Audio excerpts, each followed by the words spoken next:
Good morning friends. Doctor Jayant IIT and medical अकॅडमीमध्ये आपलं स्वागत आहे. फ्रेंड्स, आज आपण बायोलॉजी हा विषय सब्जेक्ट पाहणार आहोत. मी प्राध्यापक सुदर्शन शंकर पाटील आपल्याशी डिस्कशन करायला तयार आहे. तुम्हाला सगळ्यांना खात्री आहे की आता सध्या आपण कोविड-19 ह्या व्हायरसशी आपण सामना करतो आहे. सध्या तिसरं लॉकडाऊन वाढलेलं आहे आणि ऑनलाईन ऑफलाईन टीचिंग सुरू केल्याशिवाय आता आपल्याला कुठलाही पर्याय राहणार नाही आहे. त्यात आपला सिलेबस पण बदललेला आहे. तुम्हाला सगळ्यांना माहिती आहे की आता बराच बदल स्टेट बोर्डनं केलेला आहे. सध्या आपला 12th बायोलॉजीचा सिलेबस ह्या 5 युनिटमध्ये डिस्ट्रीब्यूट करण्यात आलेला आहे. त्यातला पहिलं युनिट आहे रिप्रोडक्शन, दुसरं आहे genetics and evolution, number 3 physiology, number 4 applied biology and 5th ecology and environment. हे 5 युनिट हे सब टॉपिक 15मध्ये डिव्हाइड केलेले आहेत. त्यातला पहिला चॅप्टर आपण बघणार आहोत reproduction in lower and higher plants. Second, reproduction in lower and higher animals. Third, inheritance and variation. Number 4 molecular basis of inheritance. Number 5 origin and evolution of life. Number 6 plant water relation, plant growth and mineral nutrition. Number 8 respiration and circulation. मला वाटते त्यातला circulation chapter आपण विद्यार्थी मित्रांनो थोडा पाहिला होता. Number 9 control and coordination. Number 10 human health and diseases. आता या ह्युमन हेल्थ डिसीजेसमध्ये आपण कोरोना व्हायरसबद्दल थोडीशी माहिती आपण घेणार आहोत त्यावेळी. Number 11 enhancement of food production. Number 12 biotechnology. Number 13 organism and population. Number 14 ecosystem and energy flow. Number 15 biodiversity, conservation and environmental issues. मित्रांनो, आता हे जे 15 चॅप्टर्स आहेत त्यातला आपल्याला थोडासा सोपा टॉपिक सुरू करायचा आहे. टॉपिक नंबर 11 हा आपण बघूया. त्या टॉपिकचं नाव आहे एन्हान्समेंट ऑफ फूड प्रोडक्शन. आता हा जो टॉपिक आहे हा टॉपिक बघत असताना ॲक्च्युली जुन्या सिलेबसमध्ये हा टॉपिक होता, पण तो हाफ होता, अर्धवट होता. 2 टॉपिक आहेत, एक म्हणजे एन्हान्समेंट ऑफ फूड प्रोडक्शन आणि दुसरा टॉपिक होता ॲनिमल हजबंड्री. हे दोन्ही टॉपिक कंबाईन करून आता लेटेस्ट सिलेबसमध्ये हा एकच टॉपिक तयार केला आहे. ह्या टॉपिकचं नाव आहे एन्हान्समेंट ऑफ फूड प्रोडक्शन. आता सगळ्यांना माहीत असेल की इन्हान्समेंट म्हणजे काय, की what is mean by enhancement. Enhancement म्हणजे काय, वाढवणे, टू ग्रो. सगळ्यांना माहीत असेल की फूड प्रोडक्शन म्हणजे काय, जे आपण अन्न घेतोय जगण्यासाठी त्याचं फूड प्रोडक्शन. आता हे जे अन्न आहे ह्या अन्नामध्ये बरंच काही येतं.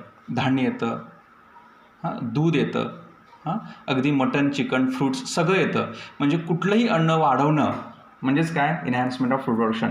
मग 2 प्रकारच्या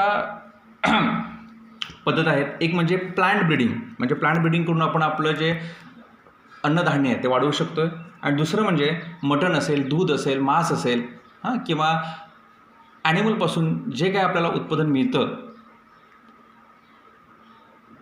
त्याचं प्रोडक्शन वाढवणं म्हणजे ॲनिमल ब्रीडिंग. आपल्याला बघायचं आहे प्लांट ब्रीडिंग आणि ॲनिमल ब्रीडिंग. आता plant ब्रीडिंगमध्ये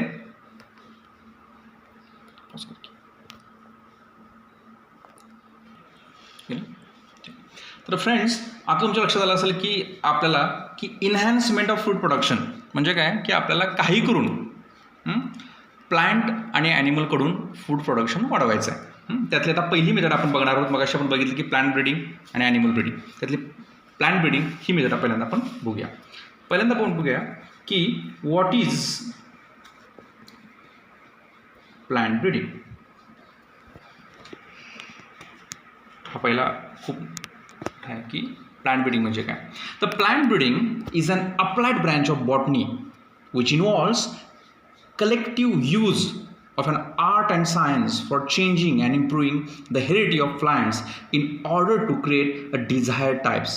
It involves the purposeful manipulation of plant species for developing a desired plant types that are better suited for cultivation, give a better yield and are disease resistant. खूप छान आहे definition plant ब्रीडिंगची. आता plant breeding म्हणजे काय की एखादं crop, एखादं plant त्याचं आपण कल्टिवेशन करतो आहे. सगळ्यांना माहीत असेल की आपण गहू, राईस, शुगरकेन असे वेगवेगळे क्रॉप घेतो. शेतकरी मित्र हे घेत असतात सगळं, आणि ते घेत असताना आपण अशी व्हरायटी चूज करतो आहे की जी डिसीज रेजिस्टंट आहे, की जी चांगलं यील्ड देणार आहे, जिथं क्वांटिटी आणि क्वालिटीमध्ये अजिबात कॉम्प्रोमाइज होणार नाही, अशी व्हरायटी आपण काय करतो आहे, सिलेक्ट करतो आहे. हेच आपलं एम आहे. ठीक आहे. मग what are the objectives of plant breeding. आता पहिल्यांदा आपण बघूया की व्हॉट इज प्लांट ब्रीडिंग, हे बघितलं आपण. सेकंड बघणार आहोत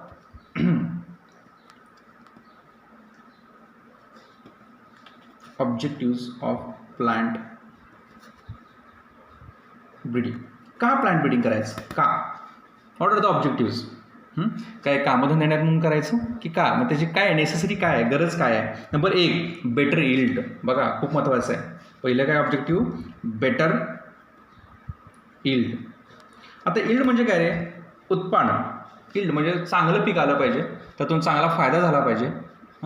शेतकरी नुसतं शेती करत नसतो, एखादा क्रॉप, एखादं पीक कसं चांगलं येईल ह्याच्यावर त्याचा काय असतो, फोकस होतो. म्हणजे पहिलं काय आहे ऑब्जेक्टिव्ह, बेटर यील्ड. सेकंड आहे बेटर सुटेड फॉर कल्टिवेशन.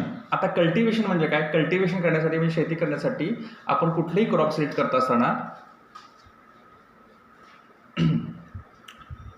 जे सुटेबल आहे त्या एन्व्हायरमेंटमध्ये, सॉईल कशी आहे, एन्व्हायरमेंट कसं आहे, त्याच्यावरून आपण काय करतो आहे, ती सुटेबल करतो आहे. तिसरं disease, insect and paste resistant. जे आपण क्रॉप घेणार आहे त्याच्यावरती कुठला डिसीज पडतो का. सध्या सगळ्यांना माहीत असेल की गेल्या 2-3 महिन्यामध्ये गहू आपण घेत होतो, गव्हावरती खूप फेमस असा एक डिसीज आहे, ती म्हणजे तांबेरा. ठीक आहे. मग डिसीज कुठला पडतो आहे, कुठली आळी पडते का, कुठले इन्सेक्टसाईड आपल्याला यूज करता येते का, हे आपण सगळ्याचा विचार करून आपण ते सूट करतो आहे.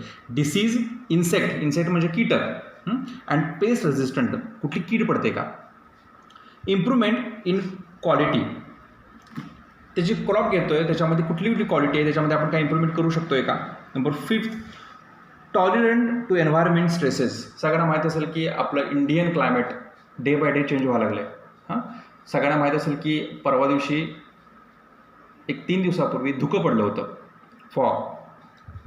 आता प्रॉब्लेम असा येतो आहे की एन्व्हायरमेंटल जे स्ट्रेसेस आहेत, एन्व्हायरमेंटल स्ट्रेसेस म्हणजे तुम्हाला सगळ्यांना माहीत असेल की दुष्काळ आहे, ड्रॉट त्याला आपण म्हणतो, रेनी सीझन आहे, गेल्या वर्षी तुम्हाला माहिती आहे पावसानं खूप कहर केला. मग अशा वेळी ॲडव्हर्स कंडिशनमध्ये ते क्रॉपची जी क्वालिटी आहे किंवा जी आपण त्याला म्हणूया की टॉलरंट कपॅसिटी, त्यालाच आम्ही म्हणतो एन्व्हायरमेंटल स्ट्रेसेस, त्याच्यामध्ये सॅलिनिटी आहे, ड्रॉट कंडिशन आहे, एक्स्ट्रीम टेम्परेचर आहे. तुम्हाला सगळ्यांना माहिती की आता खूप उन्हाळा हे करत होतं. Development of specific characters of agronomics importance, dwarfness, intensive branching आहे, रिडक्शन ऑफ डॉर्मन स्पिरिट आहे. सगळ्यांना माहीत असेल की आपण प्रत्येक प्लॅनमध्ये काही ना काही ते चेंजेस करतो टू अवॉइड ॲडवर्स कंडिशन. तर ह्या सगळ्याचा वापर आपण प्लांट ब्रीडिंगमध्ये करतो आहे.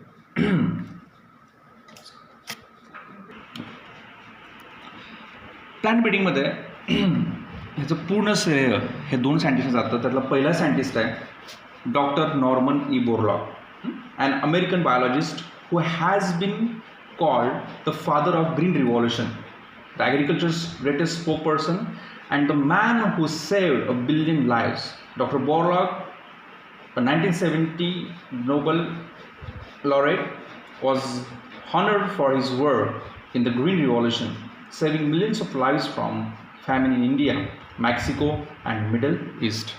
खूप महत्त्वाचं हे व्यक्तिमत्व आहे डॉक्टर नॉर्मन ई बोरलॉग. हे अमेरिकन आहेत आणि यांनी वेगवेगळ्या व्हरायटी, व्हीटच्या असतील, राईच्या असतील, ह्या इंट्रोड्यूस केल्या. आणि त्यामुळे काय झालं की प्लांट ब्रीडिंग हा कॉन्सेप्ट पुढे गेला. त्यांनी high yielding varieties, disease resistant varieties and resistance to insect pest अशा नवीन नवीन विविध व्हरायटी त्यांनी काय केल्या, लॉन्च केल्या. सेकंड आहेत जे इंडियन आहेत, इंडियामध्ये ज्यांनी ग्रीन रिव्हॉल्युशन केलं ते आहेत डॉक्टर M.S. स्वामीनाथन.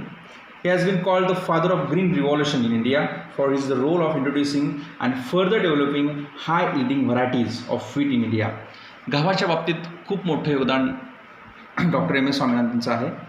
त्यांनी एकूण 11 व्हरायटी व्हीटच्या इंडियामध्ये काय केल्या, इंट्रोड्यूस केल्या. Climate condition, disease resistant capacity, ह्याच्या बेसवरती. तर ॲडव्हान्टेज ऑफ प्लांट ब्रीडिंग आपण बघूया. 3 प्रकार आहेत त्याच्यामध्ये. पहिलं म्हणजे हाय इल्डिंग व्हरायटीज, ज्या व्हरायटीज आपल्याला उत्पादन जास्त देणार आहेत त्यांना आम्ही काय म्हणतो हाय इल्डिंग व्हरायटीज. ह्याच्यामध्ये ज्या पूर्वीच्या व्हरायटी होत्या की ज्या उत्पन्न जास्त देत नव्हत्या, साधारण 1 एकर जर आपण रान पकडलं तर 1 एकरामध्ये जर पूर्वी 4 पोती गहू होत असेल तर तो आता साधारण 12 ते 18 पोती होऊ शकतो. याचा अर्थ अशा ज्या व्हरायटीज तयार केलेल्या आहेत, ज्या लॉन्च केलेल्या आहेत त्यांना आम्ही म्हणतो, त्या कॅटेगरीला आम्ही म्हणतो आहे हाय इल्डिंग व्हरायटीज. आता ह्याच्यामध्ये 3 क्रॉप घेतलेले आहेत. पहिलं आहे व्हीट. व्हीट म्हणजे गहू, सगळ्यांना माहीत असेल. व्हीट हे विंटर सीझन व्हरायटीमध्ये येतं किंवा विंटर किंवा त्याला आपण मराठीमध्ये रब्बी पीक असं म्हणतो, व्हीट. सेकंड आहे राईस. राईस हे शक्यतो पावसाळी पीक आहे. तिसरं शुगर केन, हे ओव्हरऑल ॲन्युअल पीक आहे. तर व्हीटमध्ये ज्या व्हरायटी आपल्याला उत्पादन ज्या देतात, दुपटीनं तिपटीनं चौपटीनं देतात, त्यातली पहिली ब्रीड आहे सोनालिका. सेकंड आहे कल्याण सोना. ही सगळी नावं पाठ होणं खूप महत्त्वाचं आहे. तिसरं सोनारा 64. फोर्थ वन आहे लमरा रोजा 64A. नंबर 5 सेपेड लर्मा. नंबर 6 शबरपती सोनारा. राईसमधल्या व्हरायटी आहेत जया, रत्ना, विजया, पद्मा, कांती आणि जयंती. शुगरकेनमधल्या व्हरायटी आहेत को 421, को 419, को 205, को 453, को 740. ह्यातल्या बऱ्यापैकी व्हरायटी तमिळनाडूमध्ये तयार केलेल्या आहेत. सेकंड आहे डिसीज रेझिस्टंट. ज्या क्रॉपला शक्यतो कुठलाही डिसीज होत नाही त्यांना आम्ही म्हणतो डिसीज रेझिस्टंट, की ज्या फंगस, बॅक्टेरियल, व्हायरल इत्यादी डिसीजशी जे सामना करतात, त्याच्यामध्ये रेझिस्टंट डेव्हलप झालेल्या आहेत, अशा व्हरायटीसुद्धा काय तयार केलेल्या आहेत. त्यातली पहिली व्हरायटी आहे व्हीट व्हरायटी आहे हिमगिरी. ही व्हरायटी शक्यतो ह्या व्हरायटीवरती कुठलाही रोग पडत नाही. ही अशी हिमगिरी नावाची व्हरायटी तयार केलेली आहे व्हीटची आहे. Pusa Shubhra, Pusa snowball K1 that is cauliflower, Pusa सदाबहार, चिली म्हणजे मिरचीच्या बाबतीत तयार केलेली ही व्हरायटी आहे. थर्ड आहे रेझिस्टन्स टू इन्सेक्ट पेस्ट. आता इन्सेक्ट म्हणजे काय, कीड किंवा जे कीटकशास्त्र यायचे आहेत त्याला आम्ही एंटामॉलॉजी असं म्हणतो. ते कॉटनवरती जॅसिड्स नावाची इन्सेक्ट पेस्ट पडते. मेजवरती स्टेम बोरर हा एक प्रकार आहे. पुसा गौरव ब्राझिका ह्याच्यावरती ॲपिड्स हा प्रकार पडतो आहे. ॲपिड ही एक प्रकारची इन्सेक्ट पेस्ट आहे. पुसा स्वानी, पुसा A4 ओकरा, शूट फ्रूट बोरर म्हणजे त्याला स्टेमला फ्रूटला ती काय करते, बोरं करते म्हणजे त्याला होल पाडते. अशा ह्या व्हरायटी तयार केलेल्या आहेत. हे सगळे काय आहेत ॲडव्हान्टेज आहेत. म्हणजे एक बघा, उत्पादन वाढलं, डिसीज रेझिस्टंट कॅपॅसिटी वाढली, इन्सेक्टचा कुठला प्रकारचा प्रादुर्भाव अटॅक होत नाही. ह्या तिन्ही प्रकार हे काय होतात, हे कोणाचे ॲडव्हान्टेजेस तर हे प्लांट ब्रीडिंगचे ॲडव्हान्टेजेस आहेत. आणि ह्या दोघांचे जर बघितलं, हे जे गॉडफादर आहेत हे 2 आहेत, म्हणून आम्ही यांना काय म्हणतो, फादर ऑफ ग्रीन रिव्हॉल्युशन. ह्यांच्यामुळं इंडियामधलं, जगामधलं जे उत्पादन आहे हे दुपटीनं तिपटीनं 5 पटीनं वाढलं. त्यातले पहिले लक्षात ठेवा नाव डॉक्टर नॉर्मन ई बोरलॉग, हे अमेरिकन आहेत. आणि हे नावावरून समजतं आहे डॉक्टर MS स्वामीनाथन.